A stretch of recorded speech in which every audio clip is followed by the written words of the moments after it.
Hello दोस्तों, स्वागत है आपका आपके अपने YouTube चैनल नॉलेज सिस्टम में। और आज का वीडियो है एमएससी कंप्यूटर साइंस प्रीवियस जुलाई 2022 और जनवरी 2023 के असाइनमेंट के बारे में।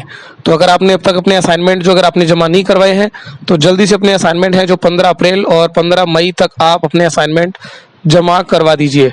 तो जो इसके लिए आपको आपके जो सत्रीय गृह कार्य जो हैं वो आपके क्षेत्र केंद्र पर आपको जमा कराने हैं।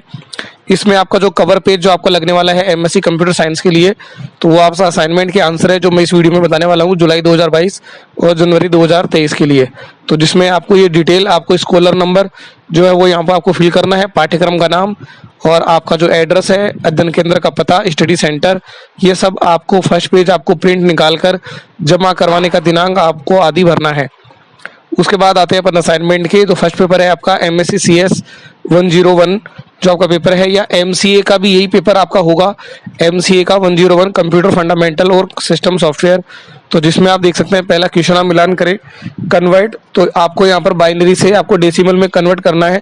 तो पहले आप इस क्वेश्चन को मिलान कर ले कि आपके यही क्वेश्चन पेपर है असाइनमेंट बनाने से पहले। तो बाइनरी को डेसिमल में बनाने का जो तरीका है, तो आंसर यहाँ पे आप देख सकते हैं कि यहाँ पे सभी संख्याओं को 2 से मल्टीप्लाई किया जाता है और उसके बाद उसकी पावर लगाई जाती है, जैसे 1 2 यहाँ पे 3 फिर यहाँ पर 4, और उसको सोल्व करने के बाद ये 27 इसका आंसर आपको यहाँ पर आ जाता है। तो इसके जो असाइनमेंट है वो आप देख सकते हैं। इसी तरह से अगला क्वेश्चन है what do you note by the I node.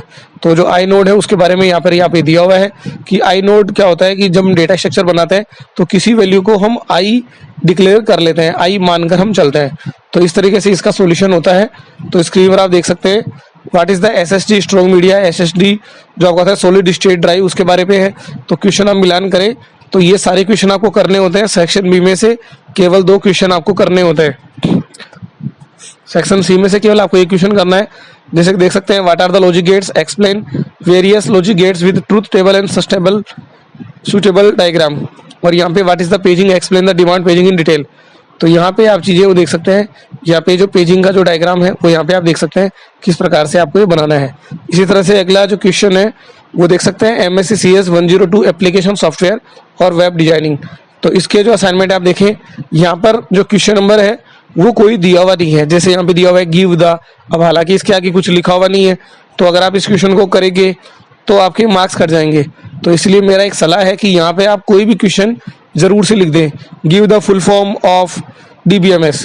तो जैसे कंप्यूटर की DBMS क्या है, तो हालांकि इसका जब क्वेश्चन दिया हुआ ही नहीं है तो आंसर आप लिखोगे कहाँ से। तो असाइनमेंट अगर नहीं दिया हुआ है, क्वेश्चन आपके नहीं दिया हुआ है, तो आप मर्जी से कोई भी एक क्वेश्चन लिख दें जिससे कि आपके जो 1 मार्क्स है वो कटेगा नहीं। आप लिख सकते हैं give the full form of SQL और आंसर लिख दीजिए स्ट्रक्चर्ड क्वेरी लैंग्वेज। तो आप देख सकते हैं इसके अलावा क्वेश्चन है right the syntax of the select query, also give example. तो सेक्शन बी का आंसर देंगे, सेक्शन सी के क्वेश्चन आप मिलान करें और इसके जो सॉल्यूशन है वो आपको यहाँ पे देख सकते हैं। तो यहाँ पे जब ये क्वेश्चन नहीं दिया हुआ है तो मैंने भी इसका आंसर नहीं बनाया। और सेकंड क्वेश्चन था right the syntax of the select query. तो यहाँ पे सेलेक्ट क्वेरी का एक एग्जांपल यहाँ पर पूछा गया है और एक उदाहरण भी जो पूछा गया है। तो यहाँ पे लिख दिया है कि select customer name city from customer. तो यहाँ पे टेबल का नाम आ जाएगा और ये आपके कॉलम का नाम यहाँ पर आ जाता है। और अगला क्वेश्चन यहाँ पे देख सकते हैं describe the logical and the physical data independence. तो यहाँ पे इसके अंदर जो अंतर है वो आपको यहाँ पर लिखना होता है। सेक्शन सी में से कोई एक क्वेश्चन आपको करना होता है, तो जो आप यहाँ पे स्क्रीन पर देख सकते हैं जो कि एंटीवायरस से रिलेटेड है। क्वेश्चन नंबर आप देख सकते हैं पेपर नंबर 103 जो है आपका OOPs programming and the with C++ and Java. तो ऑब्जेक्ट ओरिएंटेड प्रोग्रामिंग के बारे में जो क्वेश्चन है, जिसमें से क्वेश्चन आप मिलान करें explain various access specifier used in C++।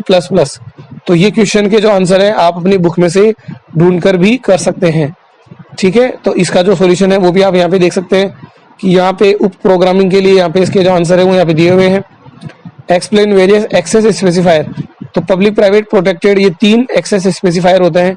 Factorial निकालने का जो फॉर्मूला है और वाइल और डू वाइल में क्या अंतर है वो यहाँ पे दिया हुआ है। तो प्रोग्राम के साथ आपको अच्छी राइटिंग में आपको लाइनदार पेजों पे ये आपके बनाने हैं।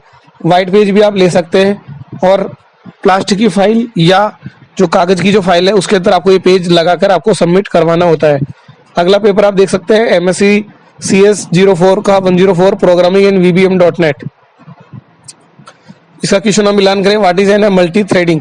तो मल्टी थ्रेडिंग आप देख सकते हैं ये आंसर यहाँ पे आपके दिए हुए हैं, जिसमें आपको स्टोरेज एलोकेशन और वैल्यू रेंज के बारे में आपको यहाँ पर लिखना होता है। तो यहाँ से आप देख सकते हैं इसके आंसर आपको यहाँ पे तैयार हो गए हैं ये डायग्राम आपको बनाना रहेगा, जिसमें आपका आर्किटेक्चर जो VB.NET का है वो आपको बनाना है। और एक्सेप्शन हैंडलिंग के बारे में आपको इसका जो आंसर है वो यहाँ पे दिया है, जिसके बारे में आपको लिखना रहेगा। और SQL की कुछ स्टेटमेंट्स के बारे में आपको लिखना रहेगा। और अगर इसकी आपको PDF रिक्वायरमेंट है तो आप मुझे स्क्रीन पर दिए नंबर पर आप मुझे व्हाट्सअप कर सकते हैं 7976271752 पर। आप व्हाट्सअप करेंगे तो आपको इसकी PDF शेयर कर दी जाएगी। 385 का जो पेपर है वो आप यहाँ पे देख सकते हैं। क्वेश्चन पेपर का जो नाम है वो आपका है प्रोग्रामिंग इन VB.NET। और 5वां जो पेपर है इसके बारे में हम आगे बढ़े तो ये है कंप्यूटर नेटवर्किंग और इंटरनेट के बारे में। तो explain why the SSL is needed, ये आपका फर्स्ट क्वेश्चन है। सेक्शन बी का फर्स्ट क्वेश्चन है, describe the session the cookies method in the ASP with sustainable example. तो इसके आंसर आप यहाँ पे देख सकते हैं। इसकी PDF के लिए आप रिक्वायरमेंट कर सकते हैं 7976271752 पर व्हाट्सअप कर सकते हैं। तो इसके जो आंसर है वो यहाँ पे आपके तैयार हो गए हैं। तो स्क्रीन पर देख सकते हैं, वीडियो को पॉज करके भी इसके आंसर आप तैयार कर सकते हैं। तो दोस्तों आज का वीडियो कैसा लगा उसके बारे में कमेंट करें, चैनल को सब्सक्राइब करना ना भूलें, अपने दोस्तों तक शेयर करें। और अगर आपको इसकी PDF रिक्वायरमेंट है, MCA के लिए भी यही पेपर है और MSc CS के लिए भी यही पेपर आपका लागू होता है। MCA का पेपर और MSc CS के लिए यही पेपर आपका मान्य होता है। तो दोस्तों वीडियो को शेयर करना ना भूलें और कमेंट जरूर करें। Okay students, thank you.